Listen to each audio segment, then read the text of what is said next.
Saudara, sekitar 9.000 pegawai pemerintah dengan perjanjian kerja atau P3K di lingkup pemerintah Provinsi Nusa Tenggara Timur terancam dirumahkan. Kondisi ini imbas kebijakan pembatasan belanja pegawai yang ditetapkan melalui Undang-Undang Hubungan Keuangan antara pemerintah pusat dan daerah.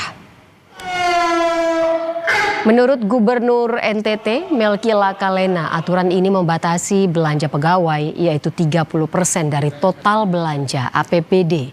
Pemerintah daerah diberi waktu hingga 5 tahun, sehingga undang-undang ini akan berlaku pada 2027. Melki berharap kebijakan ini dikaji kembali oleh pemerintah pusat, mengingat banyaknya pegawai P3K yang baru saja diangkat. Saat ini Pemprov NTT tengah mencari skema sebelum merumahkan 9.000 P3K. Salah satunya dengan menghidupkan UMKM lokal.